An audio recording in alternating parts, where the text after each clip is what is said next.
ഒരുപാട് negative reviews രാവിലെ തൊട്ട് കണ്ട് തളർന്ന അവസരമായിട്ട് ഞങ്ങൾ ഇന്ന് വൈകുന്നേരം, ഞങ്ങളെന്ന് പറഞ്ഞാൽ ഞാനും എൻ്റെ നൻപൻ ജനിലും കൂടെ ഒരുമിച്ച് നമ്മളുടെ കൂലി പോയി കണ്ടു. അപ്പോൾ കൂലിയുടെ റിവ്യൂ നിങ്ങളുടെ മുമ്പിലേക്ക് വെക്കുന്നതിന് മുമ്പായിട്ട് നിങ്ങൾക്ക് കുറച്ച് കാഴ്ചകൾ ഞാൻ കാണിച്ചു തരാൻ പോവാണ്. റിവ്യൂ മാത്രം കാണേണ്ട ആളാണ് അല്ലെങ്കിൽ കാണാൻ താല്പര്യമുള്ള ഒരാളാണ് നിങ്ങളെങ്കിൽ നിങ്ങൾക്ക് തീർച്ചയായിട്ടും ഈ ഒരു ഭാഗം സ്കിപ്പ് ചെയ്യാം. പക്ഷേ സ്കിപ്പ് ചെയ്യുന്നത് ഇറ്റ്സ് ഓൺ റിസ്ക് ആണ് കേട്ടോ. കാരണം ഇത് നിങ്ങൾ ശരിക്കും മിസ് ചെയ്യാൻ പാടില്ല. രജനീകാന്ത് സിനിമകൾക്ക് മാത്രം അവകാശപ്പെടാൻ പറ്റുന്ന ഒരു സംഭവം ഈ സാധനത്തിനകത്തുണ്ട്.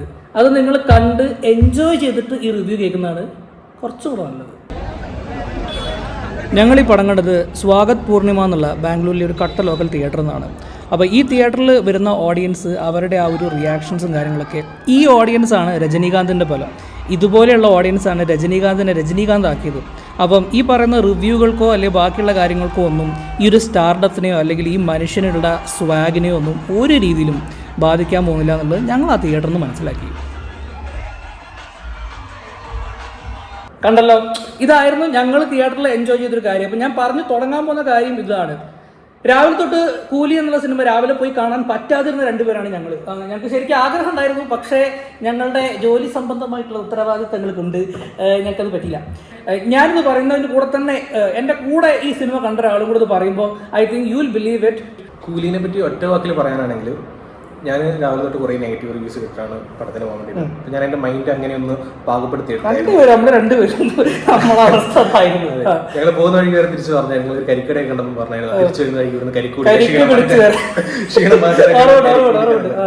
അങ്ങനെയായിരുന്നു. പക്ഷേ എങ്കിൽ സത്യം പറഞ്ഞു കഴിഞ്ഞാൽ ഞാൻ എൻജോയ് ചെയ്തു, പടം നന്നായിട്ട് എൻജോയ് ചെയ്തു. നമ്മൾ എൻജോയ് ചെയ്തു, നമ്മൾ മാത്രമല്ല ശരിക്കും ആ തിയേറ്ററിന്റെ അകത്ത് ഉണ്ടായിരുന്നു. നിങ്ങൾ കണ്ടു അല്ലെ, തിയേറ്ററിനകത്ത് ഈ ഒച്ചയും വിളിയും ബഹളം എന്നുള്ള സാധനം ത്രൂ ഔട്ട് ഉണ്ടായിരുന്നു. അത് എടുക്കാതിരുന്നത് നമ്മളുടെ ഒരു പോളിസി. കാരണം നമ്മൾ മീഡിയ പഠിപ്പിക്കുന്ന ആളുകളാണ്. അപ്പോൾ നമുക്ക് ഈ തിയേറ്ററിന്റെ അകത്തുള്ള ഏറ്റവും ഇമ്പോർട്ടൻറ്റ് സീനുകളൊക്കെ എടുത്തിടാന്നുണ്ടെങ്കിൽ അത് നമ്മുടെ എത്തിക്സിനെതിരാണ്. പക്ഷേ ത്രൂ ഔട്ട് എൻജോയ്മെന്റ് ഞങ്ങൾക്ക് കിട്ടി എന്നുള്ളതാണ്. Through out in the sense ഒരുപാട് ഫ്ലോസ് ഉണ്ട് പടത്തിന്. നമ്മൾ ലോകേഷ് കനകരാജ് സിനിമ എന്നുള്ള രീതിയിലല്ല, ഒരു രജനീകാന്ത് പടം അല്ലേ, ആ ഒരു വൈബിൽ നമ്മൾ കണ്ടപ്പോൾ ജനലിനും എനിക്ക് നല്ല ഇഷ്ടമായി. ഞങ്ങളുടെ കൂടെ ഇരുന്ന് കണ്ടവരാരും നിരാശരായിട്ടല്ല പോയതെന്നാണ് എൻ്റെ വിശ്വാസം. നമ്മുടെ 2-3 സ്റ്റുഡൻസ് വരുന്ന വഴിക്ക് അവരെ നമ്മൾ കണ്ടു. എനിക്ക് പടത്തിൽ പോരായ്മകളായിട്ട് തോന്നിയിട്ടുള്ള 1-2 കാര്യങ്ങളേ ഉള്ളൂ. ഒന്നെന്ന് പറഞ്ഞു കഴിഞ്ഞാൽ ഇതിലെ ചില ക്യാമിയോസ് ഉണ്ട്. അത് എല്ലാം വർക്കൗട്ടായി ഞാൻ പറയാം. പക്ഷെ ചിലത് എനിക്ക് പേഴ്സണലി എനിക്കത് വർക്കൗട്ട് ആയില്ല. നമുക്ക് ഇത് സ്പോയിലൊന്നുമല്ല, എല്ലാവർക്കും അറിയാം. എല്ലാ ക്യാമിയോസും ആളുകൾക്ക് അറിയാവുന്ന ഒരു കാര്യമാണ്. ഓപ്പണായിട്ട് പറയുകയാണെങ്കിൽ അമീർ ഖാന്റെ ക്യാമിയോ എനിക്ക് അത്ര വർക്കൗട്ട് ആയില്ല, തീരെ കലങ്ങിയില്ല. പക്ഷേ അതുവരെ പടം നല്ല രീതിയിലാണ് പടം പോയി. അതെ. പിന്നെ ഏറ്റവും ഇമ്പോർട്ടന്റ് ആയിട്ടുള്ള കാര്യം എന്താണെന്ന് വെച്ചാൽ നമ്മൾ രാവിലെ തൊട്ട് കണ്ട കുറെ റിവ്യൂസിൽ പറയുന്ന കുറച്ച് കാര്യങ്ങളുണ്ട്. അതായത് ഒരു സിനിമ നമ്മൾ പോയി കാണുമ്പോൾ നമ്മൾ ആത്യന്തികമായിട്ട് ഇപ്പൊ ഞങ്ങൾ പോയി കണ്ടത് ഒരു കട്ട ലോക്കൽ തിയേറ്റർ അല്ലേ, അവിടുത്തെ വൈബ്, അവിടുത്തെ ഓഡിയൻസ്, ദേ ആർ ഹാപ്പി. ആ ഹാപ്പിനെസ് അവര് പടം കഴിഞ്ഞ് പുറത്തിറങ്ങുമ്പോൾ അവരുടെ മുഖത്തുണ്ടായിരുന്നു. ഒരു സിനിമ, ഒരു ഫിലിം മേക്കറെ സംബന്ധിച്ചിടത്തോളം ഐ തിങ്ക് ആ ഒരു ആസ്പെക്റ്റിൽ നോക്കുകയാണെങ്കിൽ Lokesh Kanagaraj was successful about Coolie. ആ കാര്യത്തിൽ എനിക്ക് യാതൊരു സംശയവുമില്ല, നമുക്ക് യാതൊരു സംശയവുമില്ല. തിരക്കുണ്ടോ? ഒരു തിരക്കില്ല. ഒരു കാര്യം കൂടെ പറഞ്ഞിട്ട്, ഒരു ടരന്റീനോ സിനിമയോ അതല്ലെങ്കിൽ ഒരു സ്റ്റാൻലി കുബ്രിക് സിനിമയോ പ്രതീക്ഷിച്ച് ഇതിനെ കയറിയത്, അങ്ങനെയാണെങ്കിൽ നിങ്ങൾ നിരാശപ്പെടും. പക്ഷേ ഒരു രജനീകാന്ത് സിനിമ കാണാൻ, അത് എൻജോയ് ചെയ്യാൻ വേണ്ടിയിട്ടാണ് നിങ്ങൾ തിയേറ്ററിൽ പോകുന്നെങ്കിൽ ഒബ്വിയസ്ലി നിങ്ങളിത് നന്നായിട്ട് എൻജോയ് ചെയ്യും. അപ്പോൾ ആ ഒരു വിഷയം പറഞ്ഞിട്ട് അവരങ്ങോട്ട് പോയി. സിനിമയെ കുറിച്ച് പറയുകയാണെങ്കിൽ സിനിമയ്ക്ക് ഒരുപാട് ഫ്ലോസ് ഉണ്ട്. ഏറ്റവും വലിയൊരു ഫ്ലോ എന്ന് പറയുന്നത് എനിക്ക് തോന്നിയത് കഥയാണ്. കഥ കുറച്ച് വീക്കാണ്, പ്രെഡിക്റ്റബിൾ ആണ്. പക്ഷേ ആ കഥയുടെ ഒരു വീക്ക്നെസ് നമുക്ക് കവർ ചെയ്യുന്ന രീതിയിലുള്ളൊരു മേക്കിംഗ് ആ സിനിമയ്ക്ക് ഉണ്ടോ എന്ന് വെച്ച് കഴിഞ്ഞാൽ ഒരു പരിധിവരെ ഉണ്ടെന്ന് തന്നെ ഞാൻ പറയും.